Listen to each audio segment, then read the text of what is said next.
when the entire world got to witness the horrible atrocities the Russian army has been committing to Ukrainians in our country. In places like Bucha, Hostomel, Irpin, and others. This was the start of April, and since then, we've been living in war every day, every hour, every minute. Even those of us who are here, geographically, our heart is back home in Ukraine.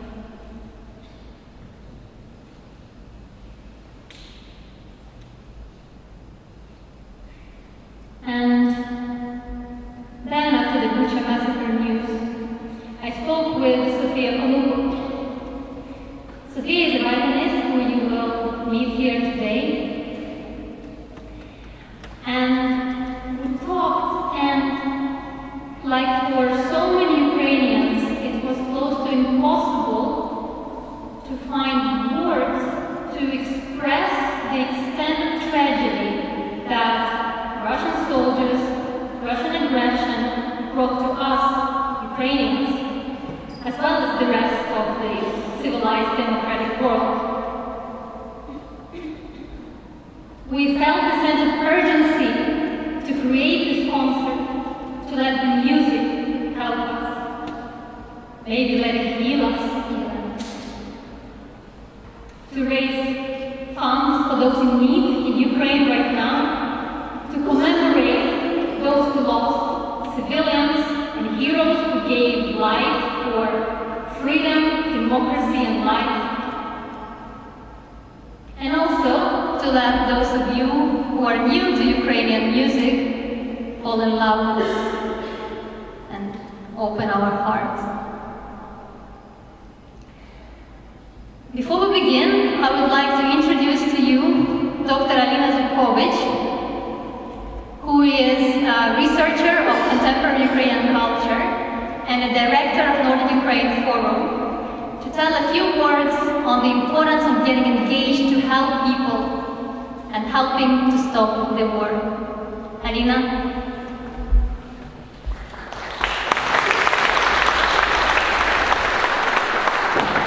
Добрий вечір. Good afternoon, everyone. Thank you very much for coming and for supporting Ukraine. All our thoughts are with the soldiers of Azov steel plant, dying but resisting the Nazi Russia. No single peacekeeping mission is there to save them. All of our thoughts are with Ukrainians being under constant shelling all over Ukraine. All our thoughts are with the million Ukrainians that were deported already to Russia. How can this be possible? In Europe, 70 years after the Holocaust. The catastrophe of this very moment is so deep and bottomless that perhaps only music and art can speak. Thank you very much for coming tonight. By supporting Ukrainian culture, you support the will of 40 million people. The will to continue their physical existence. The will to the right of free people to live in their country. Please join the initiatives of Nordic Ukraine Forum to support Ukrainian culture. We are buying Ukrainian children books in Ukraine. We bring them here to disseminate among Ukrainian children. We think it's very important for them to have their books. You can help us to make this very happy project by donating. You can learn more on our website at Nordic Ukraine Forum. Please also check our other initiatives on how you can support Ukraine. And also, I would like to invite you to join our tomorrow demonstration that will take place at 12 o'clock at Mentorium. So I'm very grateful for all of you being here today. And I know that Ukraine will win because unity, dignity, and truth is stronger than bombs. Thank you.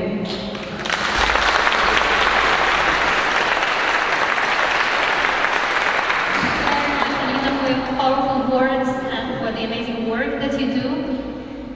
And now, it is my great pleasure to introduce to you Natalia Pasic.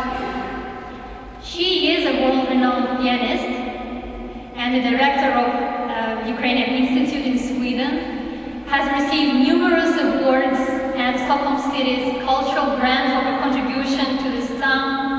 One of her latest projects is called Consolation, the Forgotten Treasures of the Ukrainian Soul.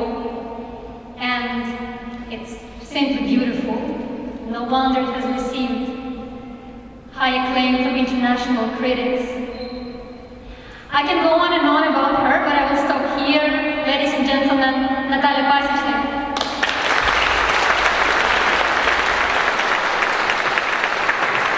Thank you so much, Ivana. It was very nice, of course, to me, and I'm probably now in a little bit unusual role because I'm not going to play, but it's a new young musicians, students, some of them even my students from the Royal College of Music who are going to play here.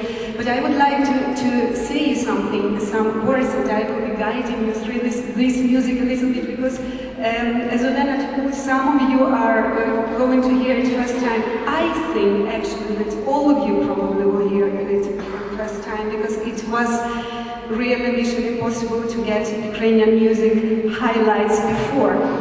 And I'm very thankful for both Olena organizing and for the church to giving this opportunity for the concert.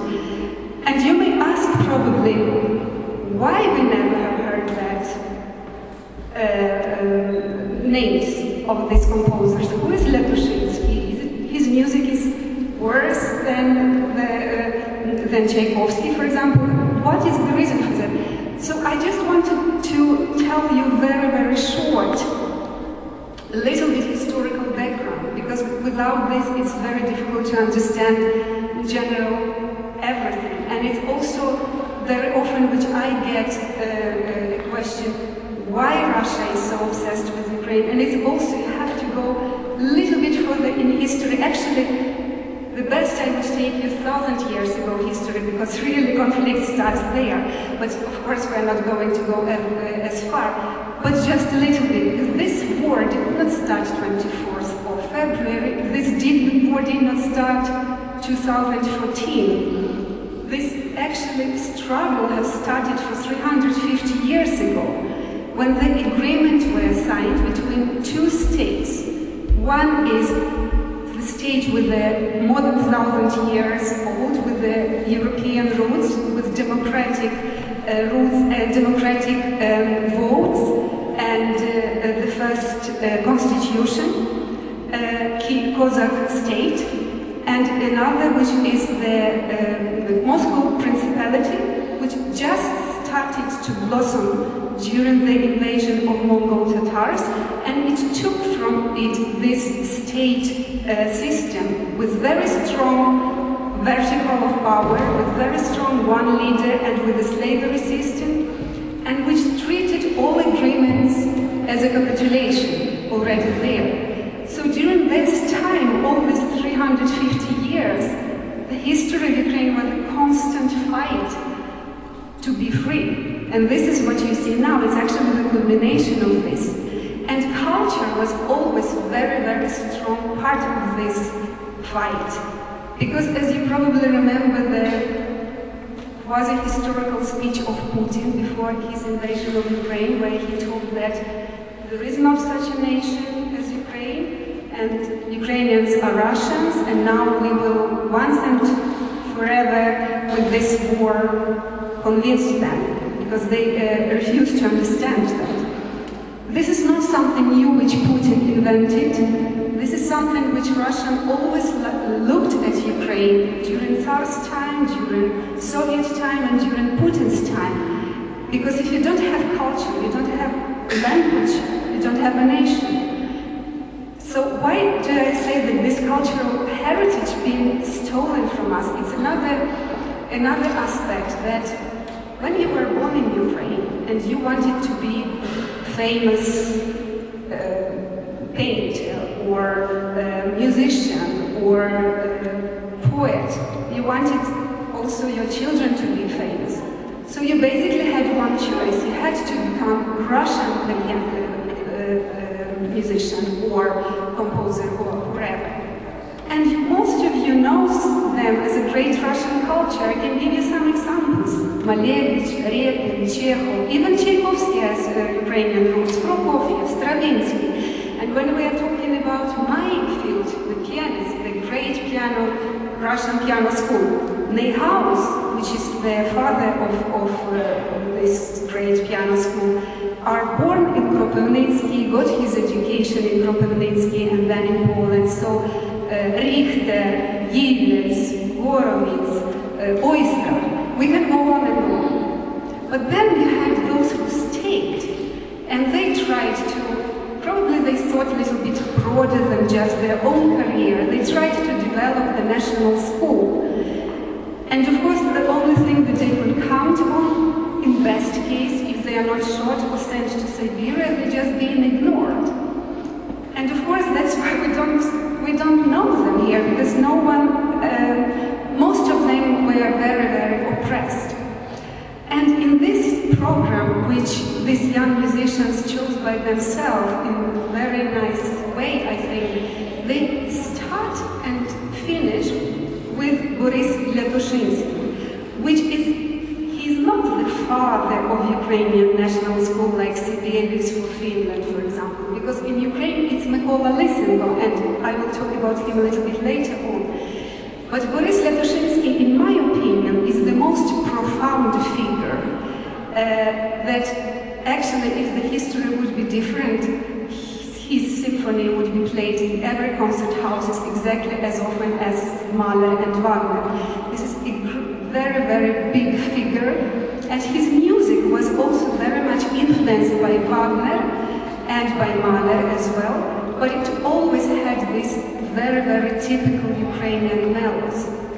And the texture of his music is very thick, and approach to the music is very intellectual and spiritual. So he was very much criticized in Soviet and even banned for a time for being anti-Soviet, for being propagandist of dissonance, which was very against the harmonic Soviet reality. His second symphony was banned, and he had to rewrite it, but even after he did it, it was not rehabilitated in any way. So now you will listen to the quartet, which he wrote, and this is something which I think is very interesting, that both this quartet and the prelude, piano prelude, which these young musicians chose for this concert, they both were written during the wartime, during the Second World War. So they chose this subconsciously, and of course the music reflects very much those difficult times. And both are based on Ukrainian folk melodies, which is also very, very clear in the musical texture. So now I would like to give the stage to my young colleagues,